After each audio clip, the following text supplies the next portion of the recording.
ನಮಸ್ಕಾರ ಸ್ನೇಹಿತರೆ.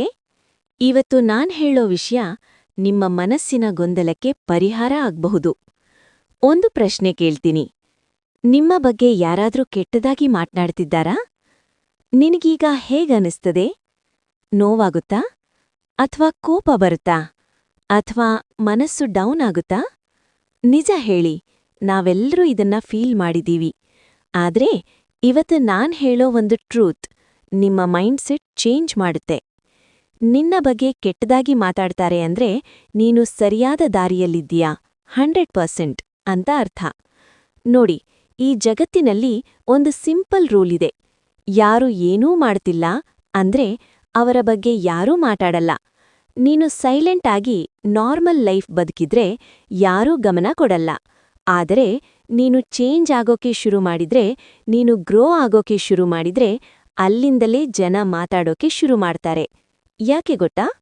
ಯಾಕಂದ್ರೆ ಅವರಿಗೆ ನಿನ್ನ ಗ್ರೋತ್ ಸಹಿಸಲಾಗೋದಿಲ್ಲ. ಹೊಟ್ಟೆ ಕಿಚ್ಚು. ಜನರು ಎರಡು ಥರ ಇರ್ತಾರೆ. ಒಂದು, ನಿನ್ನ ಸಕ್ಸಸ್ ನೋಡಿ ಇನ್ಸ್ಪೈರ್ ಆಗೋರು. ಎರಡನೇದು, ನಿನ್ನ ಸಕ್ಸಸ್ ನೋಡಿ ಜೆಲಸ್ ಪಡೋರು. ಮೊದಲನೆಯವರಿಂದ ನಿನಗೆ ಎನರ್ಜಿ ಸಿಗುತ್ತೆ. ಆದ್ರೆ ಎರಡನೇ ವರ್ಗ, ಅವರು ನಿನ್ನ ಬಗ್ಗೆ ಕೆಟ್ಟದಾಗಿ ಮಾತಾಡ್ತಾರೆ. ಅವಳು ಏನೂ ಸ್ಪೆಷಲ್ ಅಲ್ಲ, ಅವಳು ಲಕ್ಕಿಂದಲೇ ಮುಂದೆ ಹೋಗ್ತಿದ್ದಾಳೆ. ಇದು ಅವರ ಇನ್ಸೆಕ್ಯೂರಿಟಿ. ಇಲ್ಲಿ ಒಂದು ಡೇಂಜರಸ್ ಪಾಯಿಂಟ್ ಇದೆ. ನೀನು ಈ ಮಾತುಗಳನ್ನು ಸೀರಿಯಸ್ ಆಗಿ ತೆಗೆದುಕೊಂಡ್ರೆ ಡೌಟ್ ಶುರುವಾಗುತ್ತೆ, ಕಾನ್ಫಿಡೆನ್ಸ್ ಡೌನ್ ಆಗುತ್ತೆ, ನಾನು ತಪ್ಪು ಮಾಡ್ತಿದ್ದೀನಿ ಅನ್ನೋ ಫೀಲಿಂಗ್ ಬರುತ್ತೆ. ಇದೇ ಬಿಗ್ಗೆಸ್ಟ್ ಟ್ರ್ಯಾಪ್. ಯಾಕಂದ್ರೆ ನೀನು ನಿನ್ನ ದಾರಿ ಬಿಟ್ರೆ ಅವರು ಗೆದ್ದಂತೆ. ಹಾಗಾದ್ರೆ ಏನ್ ಮಾಡ್ಬೇಕು? ಮೊದಲ್ನೇದು, ಇಗ್ನೋರ್ ಮಾಡೋದು ಕಲಿ. ಎಲ್ಲಾ ಮಾತಿಗೆ ರಿಯಾಕ್ಟ್ ಮಾಡ್ಬೇಕಾಗಿಲ್ಲ. ಎರಡನೇದು, ಫೋಕಸ್ ಆನ್ ಯೋರ್ ಗೋಲ್. ನಿನ್ನ ಫ್ಯೂಚರ್, ನಿನ್ನ ಡ್ರೀಮ್, ಅದು ಮುಖ್ಯ. ಮೂರನೇದು, ಸೈಲೆನ್ಸ್ ಈಸ್ ಪವರ್. ಕೆಲವೊಮ್ಮೆ ಮಾತಿಗಿಂತ ಮೌನ ಸ್ಟ್ರಾಂಗ್. ನಾಲ್ಕನೇದು, ಸೆಲ್ಫ್ ಬಿಲೀಫ್. ನನ್ನ ದಾರಿ ನನಗೆ ಗೊತ್ತು ಅನ್ನೋ ಕಾನ್ಫಿಡೆನ್ಸ್ ಇರ್ಬೇಕು. ಐದನೇದು, ನನಗೆ ಏನೂ ಗೊತ್ತಿಲ್ಲ ಅನ್ನೋ ಹಾಗೆ ಇರುವುದು. ಯಾರು ಏನೇ ಅಂದ್ರೂ ನಗುಮುಖದಿಂದ ಇರುವುದು. ನಿನ್ನ ನಗುವೇ ಅವರಿಗೆ ಉತ್ತರವಾಗಿರ್ಬೇಕು. ಒಂದು ಸತ್ಯ ಹೇಳ್ತೀನಿ, ನಿನ್ನ ಬಗ್ಗೆ ಮಾತ್ನಾಡ್ತಿರುವವರು ನಿನ್ನ ಹಿಂದೆ ನಿಂತವರೇ, ಫೈರ್. ನಿನ್ನ ಜೊತೆ ಇದ್ದವರೇ.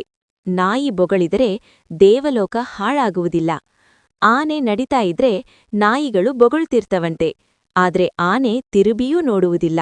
ಅಷ್ಟು ದೊಡ್ಡ ಆನೆಗೇ ಇಲ್ಲದಿರುವ ಟೆನ್ಷನ್ ನಿನಗ್ಯಾಕೆ? ಹಾಗಾಗಿ ಇನ್ನು ಮುಂದೆ ಯಾರಾದ್ರೂ ನಿನ್ನ ಬಗ್ಗೆ ಕೆಟ್ಟದಾಗಿ ಮಾತ್ನಾಡಿದ್ರೆ ನಗು, ಮುಂದೆ ಹೋಗು. ಯಾಕಂದ್ರೆ ನೀನು ಸರಿಯಾದ ದಾರಿಯಲ್ಲಿ ಇದ್ದೀಯಾ. ರಾಕೆಟ್. ಈ ವಿಡಿಯೋ ನಿಮ್ಗೆ ಇಷ್ಟವಾದ್ರೆ ಲೈಕ್ ಮಾಡಿ ಮತ್ತು ಶೇರ್ ಮಾಡಿ. ಇನ್ನಷ್ಟು ರಿಯಲ್ ಮಾತುಗಳಿಗೆ ಮನಸ್ಸಿನ ಧ್ವನಿ ಚಾನೆಲ್ ಸಬ್ಸ್ಕ್ರೈಬ್ ಮಾಡಿ. ಕೊನೆಯದಾಗಿ ಒಂದು ಮಾತು. ನಿನ್ನ ಬಗ್ಗೆ ಮಾತನಾಡೋದು ಅವರ ಕೆಲಸ, ಮುಂದೆ ಹೋಗೋದು ನಿನ್ನ ಕೆಲಸ. ನಿನ್ನ ಸೈಲೆನ್ಸ್ ಅವರ ನಾಯ್ಸ್ಗೆ ಆನ್ಸರ್, ನಿನ್ನ ಗ್ರೋತ್ ಅವರಿಗೆ ಪ್ರಾಬ್ಲಮ್. 100%. ಇಂತಿ ನಿಮ್ಮ ಪ್ರೀತಿಯ ಮನಸ್ಸಿನ ಧ್ವನಿ.